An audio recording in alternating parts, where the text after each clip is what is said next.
ಅದೊಂದು ಕಾಲವಿತ್ತು. ಆರ್ಸಿಬಿ ಅನ್ನೋ ಹೆಸರು ಕೇಳಿದ ಕೂಡ್ಲೆ ಎದುರಾಳಿ ತಂಡಗಳು ಅಕ್ಷರಶಃ ನಡುಗುತ್ತಿದ್ದವು. ಆರ್ಸಿಬಿ ತಂಡಕ್ಕೆ ಅಂತದೊಂದು ತಾಕತ್ತಿತ್ತು.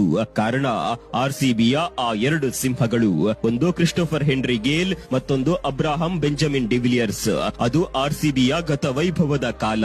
ಬೆಂಗಳೂರಿನ ಚಿನ್ನಸ್ವಾಮಿ ಸ್ಟೇಡಿಯಂ ಕಿಕ್ಕಿರಿದು ತುಂಬಿದ ಅಭಿಮಾನಿ ಸಾಗರ. ಆರ್ಸಿಬಿ ಆರ್ಸಿಬಿ ಆರ್ಸಿಬಿ ಅನ್ನುವ ರಣಕೇಕೆ, ಮಿಂಚಿನಂತೆ ಸಿಡಿಯುವ ಸಿಕ್ಸರ್ಗಳು, ಕುಣಿದು ಕುಪ್ಪಳಿಸುವ ಪ್ರೇಕ್ಷಕರು, ಗೇಲ್ ಸಿಕ್ಸರ್ ಮೆರವಣಿಗೆ, ಎಬಿಡಿ 360 ಡಿಗ್ರಿ ಆಟ. ಇದು ಆರ್ಸಿಬಿಯ ಗತ ವೈಭವ.